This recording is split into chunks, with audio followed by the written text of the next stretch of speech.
30 de maio de 1431. Praça do Velho Mercado, Rouen, França. Uma jovem de apenas 19 anos está amarrada a um poste, cercada por lenha e palha. Ela usa um vestido branco e uma mitra de papel com a palavra herege escrita em letras negras. Milhares de pessoas assistem em silêncio. Soldados ingleses empunham tochas. Mas essa não é apenas mais uma execução medieval. Essa jovem, 2 anos antes, não sabia ler nem escrever. Nunca havia segurado uma espada. Nunca tinha saído de sua pequena aldeia. E mesmo assim, ela libertou a cidade mais importante da França. Derrotou os exércitos mais poderosos da Europa. E coroou um rei. Como? Ela dizia que Deus falava com ela. Bem-vindo ao Santuário da História. Hoje, você vai conhecer a história real de Joana d'Arc, a camponesa analfabeta que mudou o destino de uma nação inteira e pagou o preço mais alto por isso. Esta é uma história de fé impossível, coragem inacreditável e traição mortal. E tudo isso realmente aconteceu.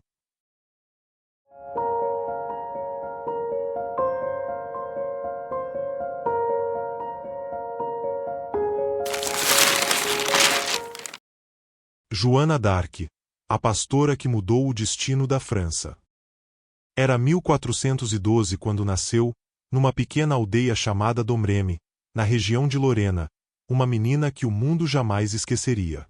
Joana era filha de camponeses, Jacques d'Arc e Isabelle Romei, gente simples que trabalhava a terra e criava animais.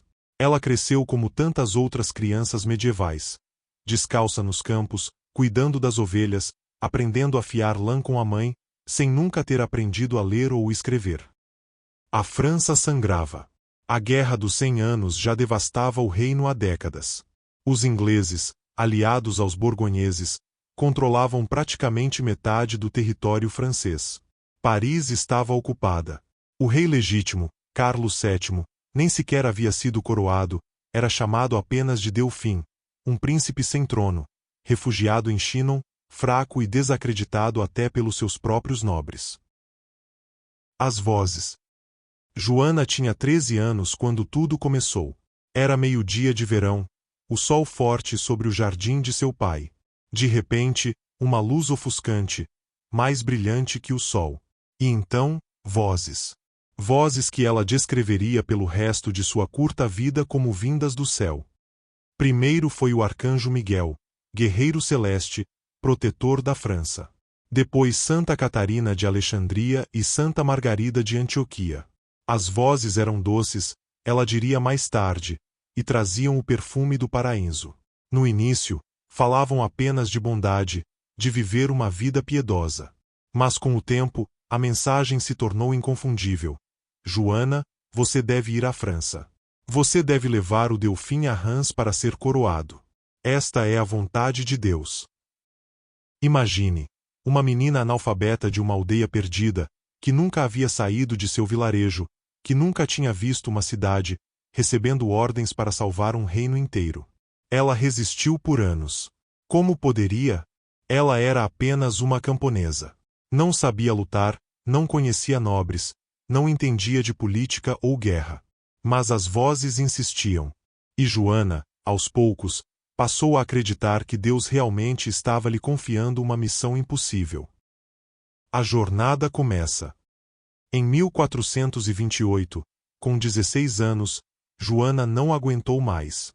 Procurou Robert de Baudricourt, comandante da guarnição francesa na cidade vizinha de Vaucouleurs.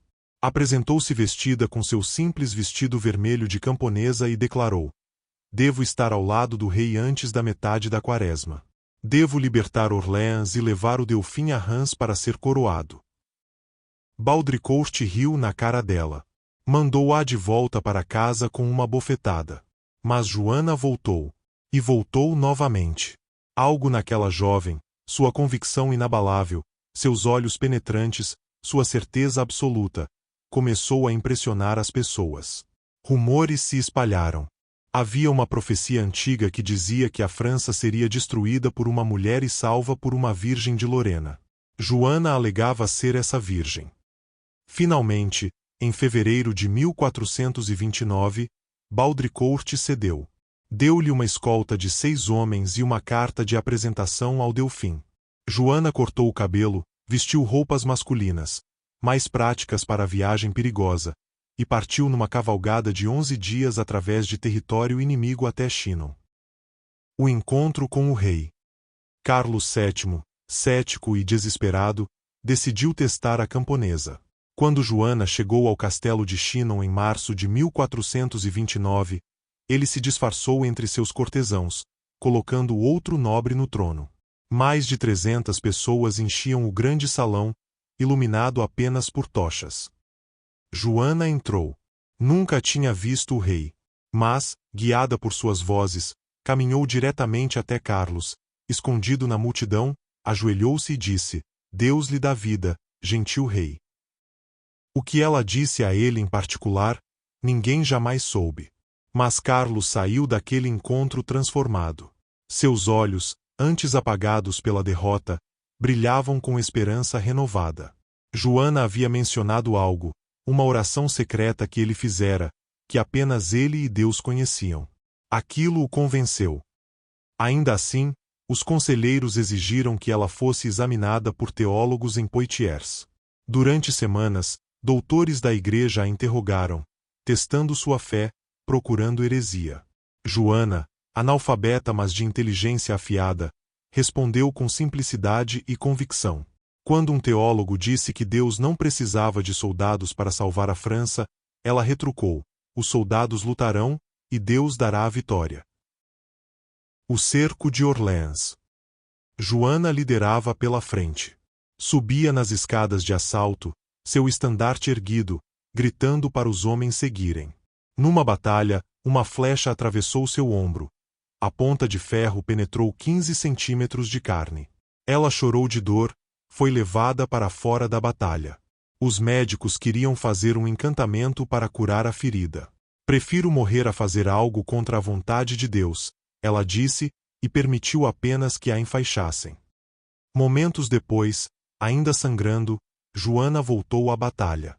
Os soldados, vendo-a retornar ferida mas inabalável, rugiriam como leões e tomariam a fortaleza inglesa. Em apenas 9 dias, o cerco que durava 7 meses foi quebrado.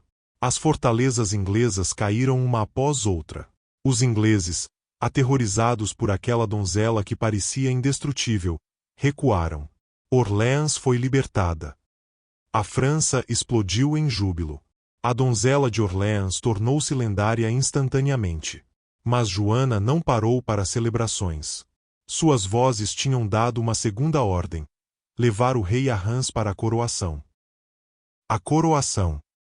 Reims ficava em território controlado pelo inimigo. Para chegar lá, o exército francês teria que atravessar centenas de quilômetros hostis. Parecia loucura. Mas com Joana, uma série impressionante de vitórias se seguiu. Jargeau, Mons-sur-Loire, Beaugency-Augengembey, cidades caíram. Na Batalha de Patay, em junho de 1429, os franceses massacraram o exército inglês numa inversão completa do padrão da guerra. Em 17 de julho de 1429, Carlos VII entrou na Catedral de Reims. Joana estava ao seu lado, segurando seu estandarte. Com óleo sagrado guardado há séculos, ele foi ungido e coroado rei da França. Ela tinha cumprido sua missão. Dizem que lágrimas escorriam pelo rosto de Joana naquele momento. Ela ajoelhou-se diante do rei e disse: Gentil rei, agora se cumpre o desejo de Deus, que queria que você viesse a Reims receber sua sagração. A traição e a captura. Mas Joana queria mais. Paris ainda estava em mãos inimigas. Suas vozes agora falavam de algo mais sombrio, advertências de que ela seria capturada antes do dia de São João. Ela implorou ao rei para continuar a campanha com urgência. Carlos VII, porém, estava satisfeito. Começou a negociar tréguas, a hesitar. Os nobres tinham ciúmes daquela camponesa que alcançara mais glória que todos eles. Em setembro, Joana liderou um ataque a Paris sem apoio adequado. Foi ferida na concha por uma flecha de besta.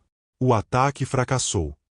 Em maio de 1430, na cidade de Compiègne, o pior aconteceu. Durante uma escaramuça, Joana foi separada de suas tropas. Cercada por borgonheses aliados dos ingleses, ela foi puxada de seu cavalo pela longa capa vermelha e dourada que usava. Capturada. O rei Carlos VII, que ela havia coroado, não fez nada para resgatá-la. Nenhum resgate foi pago. Nenhuma troca de prisioneiros negociada. Ela foi vendida aos ingleses por 10.000 francos, o preço de uma princesa real. O julgamento. Os ingleses não podiam simplesmente executá-la como prisioneira de guerra. Isso faria dela uma mártir. Precisavam destruí-la completamente, provar que ela não vinha de Deus, mas do diabo. Apenas assim poderiam deslegitimar Carlos VII, alegando que havia sido coroado por uma bruxa. Em janeiro de 1431, Joana foi levada a Rouen para julgamento por heresia. O tribunal era uma farsa, presidido por Pierre Cauchon, bispo de Beauvais, um francês vendido aos ingleses, desesperado para condená-la. Durante meses, ela foi interrogada por teólogos e advogados canônicos, os homens mais instruídos da Europa. Ela, analfabeta, de 19 anos, sozinha numa cela fria e úmida, acorrentada pelos tornozelos e guardada por soldados ingleses que a ameaçavam constantemente. Mas Joana era extraordinária. Suas respostas eram diretas, inteligentes, às vezes até espirituosas. Quando perguntaram se estava em estado de graça, ela respondeu: se não estou, que Deus me coloque. Se estou, que Deus me mantenha. Uma resposta perfeita, pois dizer sim seria presunção, dizer não seria confessar pecado mortal. Perguntaram por que usava roupas masculinas. Ela explicou que era mais seguro em prisão cheia de soldados, mais prático para a guerra. Perguntaram sobre suas vozes. Ela descreveu-as com detalhes poéticos, mas recusou-se a negar que vinham de Deus. A fogueira. Eles finalmente a quebraram através de trapaça. Prometeram transferi-la para uma prisão da igreja, onde ficaria sob guarda de freiras, se ela assinasse uma confissão. Analfabeta, ela marcou um X num documento que não podia ler. Mas os ingleses não a transferiram, roubaram suas roupas femininas da cela, deixando apenas as masculinas. Quando ela as vestiu novamente, não tinha escolha, alegaram que havia recaído em heresia. Ela era uma herege relapsa, a punição era a morte. Em 30 de maio de 1431, numa manhã nublada, Joana d'Arc foi levada à praça do Velho Mercado em Rouen. Ela tinha 19 anos. Usava um longo vestido branco e uma mitra alta de papel com as palavras herege, relapsa, apóstata, idólatra escritas nela. Ela pediu uma cruz. Um soldado inglês, comovido, amarrou 2 gravetos formando uma cruz tosca e deu a ela. Joana a beijou e colocou sob seu vestido, contra o coração. Amarrada ao poste, cercada por lenha e palha, ela pediu que um padre segurasse um crucifixo alto para que pudesse vê-lo através das chamas. Suas últimas palavras, gritadas enquanto o fogo subia, foram: Jesus! Jesus! Jesus! Testemunhas disseram que até os soldados ingleses choravam. Um deles jurou mais tarde: queimamos uma santa. O carrasco confessou que nunca tinha sentido tanto medo e estava certo de que sua alma estava condenada por queimar uma mulher santa. O legado. Os ingleses queimaram seu corpo 3 vezes, moeram os ossos e jogaram as cinzas no rio Sena. Queriam que nada restasse, nenhuma relíquia. Mas não podiam queimar sua memória. 25 anos depois, o Papa ordenou um novo julgamento. Em 1456, Joana foi declarada inocente. Todas as acusações foram retiradas. Ela era mártir, não herege. Em 1920, 500 anos depois de sua morte, a Igreja Católica a canonizou oficialmente. Santa Joana d'Arc, padroeira da França. Mas seu verdadeiro legado não precisa de títulos eclesiásticos.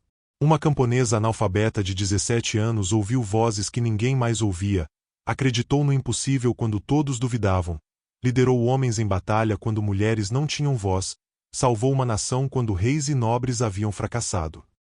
Ela provou que coragem não precisa de educação, que fé pode mover exércitos, e que uma única vida, por mais breve, pode mudar o curso da história.